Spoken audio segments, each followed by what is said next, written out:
Ipinanganak si Junko Furuta sa bayan ng Misato ng Saitama Prefecture.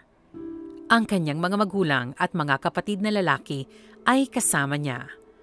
Mula noong October 1988, nagtrabaho siya ng part-time sa isang plastic molding factory habang nag-aaral sa Yashio Minami High School.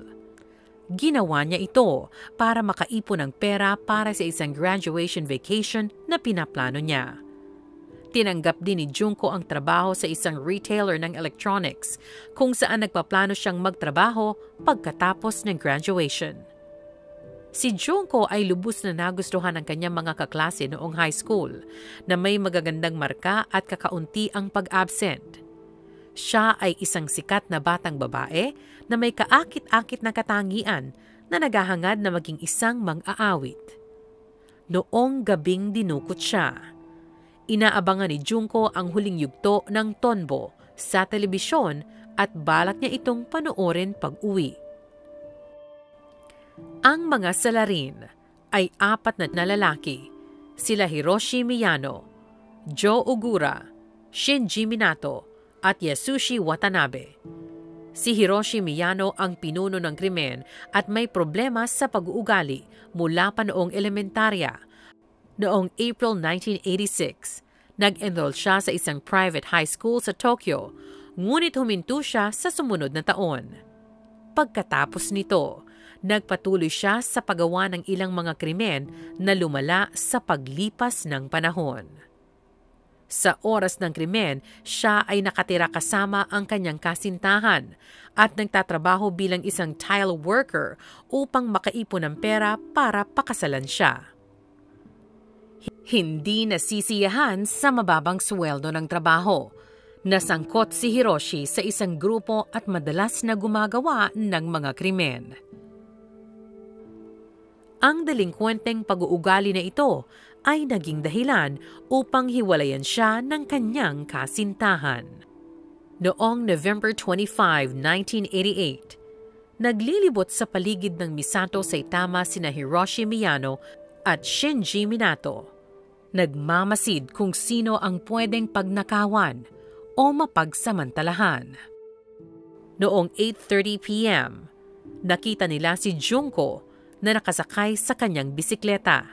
Pauwi siya pagkatapos niyang matapos ang shift sa kanyang trabaho. Sa utos ni Hiroshi, sinipa ni Shinji si Junko sa kanyang bisikleta at tumakas sa eksena. Si Hiroshi, sa ilalim ng pagkukunwari na nasaksihan ang pag-atake, ay nilapitan si Junko at inalok na ihatid siya pauwi ng ligtas. Nang makuha ang kanyang tiwala, hinalay niya siya sa isang bodega at muli sa isang kalapit na hotel at nagbanta na papatayin siya. Mula sa hotel, tinawagan ni Hiroshi si Shinji at iba pa niyang mga kaibigan na sina Joe Ogura at Yasushi Watanabe at ipinagmalaki sa kanila ang nangyari. Naiulat na hiniling ni Joe Ogura kay Hiroshi na huwag siyang pakawalan. Ang grupo ay may kasaysayan ng pagsasamantala at kamakailan ay dumukot ng isa pang batang babae na kanila ding pinakawalan pagkatapos. Bandang 3 a.m., dinala ni Hiroshi si Junko sa isang kalapit na parke kung saan naghihintay sina Shinji, Joe at Yasushi. Nalaman nila ang address ng kanyang tahanan mula sa isang notebook sa kanyang backpack. Sinabi sa kanya na alam nila kung saan siya nakatira at nagbanta na pupuntahan ng mga miyembro ng Yakuza ang kanyang pamilya kapag nagtangka siyang tumakas at wala siyang nagawa noong oras ding iyon. Dinala siya sa isang bahay sa Ayase sa distrito ng Adachi. Ang bahay na pag-aari ng mga magulang ni Shinji ay naging regular na tambayan ng grupo. Noong November 27, nakipag-ugnayan ang mga magulang ni Junko sa pulisya tungkol sa kanyang pagkawala.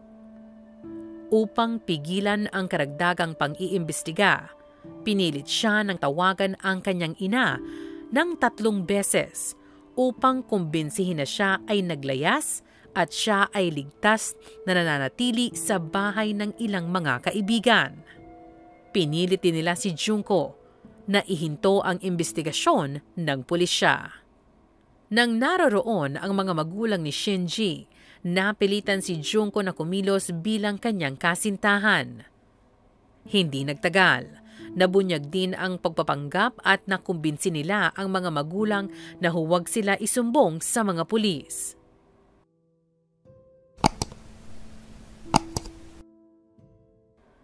Noong gabi ng November 28, inimbitahan ni Hiroshi ang dalawa pang lalaki, sina Tetsuo Nakumara at Koichi Ihara, sa bahay ni Shinji. Pumunta sila sa kwarto sa itaas kung saan nakaupo si Junko, nakasuot ng long sleeve na t-shirt at palda na ninakaw ni Hiroshi sa isang tindahan ng damit. Uminom sila ng gamot sa ubo. Sinubukan ni Junko na tumakas at siya ay sumisigaw sa takot. Nagising ang mga magulang dahil sa sigaw at nagtungo upang tingnan kung ano ang nangyayari. At sinabi sa kanila ni Shinji na ito ay wala lamang. Ang grupo ay nagpatuloy sa pagsasamantala kay Junko. Sa mga oras na ito, siya ay wala ng malay. Nakatitig sa kisame ng hindi kumukura. Binihag ng grupo si Junko sa tirahan ni Shinji sa loob ng 40 araw, kung saan paulit-ulit siyang pinahirapan. Inimbitahan din nila ang iba pang lalaki sa bahay. Ayon sa mga pahayag ng grupo, ang 4 ay iniwan siya sa balkonahe sa kalagitnaan ng gabi na may maliit na damit. Binaboy din ang maselang bahagi ng katawan. Pilit din siyang pinaiinom ng maraming inumin na nakakalasing, gatas at tubig. Sa pagtatapos ng Disyembre, sobrang payat ni Junko at napapakain na lamang ng kaunti, at sa huli ay gatas na lamang. Dahil sa kanyang matinding pinsala at mga paso, hindi na siya makapunta sa banyo sa ibaba at nakakulong na lang sa silid ni Shinji sa sobrang kahinaan. Ang itsura ni Junko ay lubhang nabago mula sa kalupitan na dinanas niya. Namamaga ang kanyang muka at mahirap na siyang makilala. Ang kanyang katawan ay napilayan din ng husto at siya ay amoy na bubulok na naging sanhi ng pagkawala ng interes sa kanya ng 4 na lalaki. Dahil dito, kumidnap at nagsamantala na ng iba ang mga lalaki na isang 19 years old na babae na tulad ni Junko ay pauwi mula sa trabaho. Noong January 4, 1989, matapos matalo sa isang laro ng mahjong laban sa isang tao, inilabas ni Hiroshi ang kanyang galit kay Junko sa pamamagitan ng pagsunog sa kanya. Tinangka umano ni Junko na patayin ang apoy, ngunit hindi nagawa dahil sa sobrang kahinaan. Patuloy nila siyang pinahirapan at pagkatapos nito, siya ay kinumbulsyon. Tumagal umano ng 2 oras ang pag-atake. Kalaunan ay sumuko si Junko sa kanyang mga sugat at namatay. Wala pang 24 oras pagkatapos ng kanyang kamatayan, tumawag ang kapatid ni Shinji para sabihin sa kanya na mukhang patay na si Junko. Sa takot na maparusahan dahil sa pagpatay, binalot ng grupo ang kanyang katawan ng mga kumot at inilagay nila ang kanyang katawan sa isang 55 US gallon na drum at nilagyan ito ng basang semento. Bandang 8 p.m., kinarga nila ito at kalaunan ay itinapon ang drum sa isang truck ng semento sa Koto, Tokyo. Sa kanyang pagkabihag, ilang beses na binanggit ni Junko sa mga bumihag sa kanya na nagsisisi siya na hindi niya napanood ang finale episode ng Tonbo. Natagpuan ni Hiroshi ang videotape ng episode at inilagay ito sa travel bag. Gaya ng ipinaliwanag niya sa bandang huli. Hindi ito dahil naaawa siya kay Junko, kundi dahil ayaw niyang bumalik ito bilang isang multo at multuhin siya. Noong January 23, 1989, inaresto sina Hiroshi Miyano, Joe Ogura, dahil dumukot ng isang 19 years old na babae noong December at noong March 29, 1989. Dalawang pulis ang dumating upang tanungin sila dahil natagpuan sa mga damit ng mga kababaihan ang kanilang mga address. Sa panahon ng interogasyon, naniniwala si Hiroshi Miyano na alam ng isa sa mga opisyal ang kanyang kasalanan sa pagpatay kay Junko. Sa pag-aakalang si Joe Ogura ay umamin sa mga krimen laban kay Junko, sinabi ni Hiroshi Miyano sa pulisya kung saan makikita ang bangkay ni Furuta. Sa simula ay naguluhan ang pulisya sa pag-amin dahil ang tinutukoy nila ay ang pagpatay sa ibang babae at sa kanyang 7 taong gulang na anak na lalaki na naganap 9 na araw bago ang pagdukot kay Junko. Isang kaso na nananatiling hindi nalutas. Natagpuan ng pulisya ang drum na naglalaman ng katawan ni Junko nung sumunod na araw. Nakilala siya sa pamamagitan ng fingerprints. Noong April 1, 1989, inaresto si Joe Ogura para sa isang hiwalay na sexual na pag-atake at pagkatapos ay muling inaresto para sa pagpatay kay Junko. Sumunod ang pagdakip kay Yasushi Watanabe, Shinji Minato at kapatid ni Shinji. Ang ilang iba pang mga kasabwat na lumahok sa pang-aabuso at pagsasamantala kay Junko ay opisyal na nakilala, kabilang sina Tetsuo Nakamura at Koichi Ihara, na kinasuhan ng pagsasamantala tapos na matagpuan ang kanilang DNA sa loob ng katawan ng biktima. Ang mga pagkakakilanlan ng mga nasasakdal ay silyado ng korte dahil lahat sila ay mga menor de edad noong panahon ng krimen. Natuklasan ng mga mamamahayag mula sa magazine na Shukan Bonshin ang kanilang mga pagkakakilanlan at inilathala ang mga ito sa kadahilanang hindi karapat-dapat ang mga akusado na itago ang kanilang mga pagkatao dahil sa tindi ng krimen. Lahat ng 4 na nasasakdal ay umami ng guilty sa paggawa ng pinsala sa katawan na nagresulta sa kamatayan sa halip na pagpatay. Noong July 1990, hinatulan ng mababang hukuman si Hiroshi Miyano, ang pinuno ng krimen, ng 17 taon sa bilangguan. Inapilan niya ang kanyang sentensya ngunit hinatulan siya ng hukom ng Tokyo High Court ng karagdagang 3 taon sa bilangguan.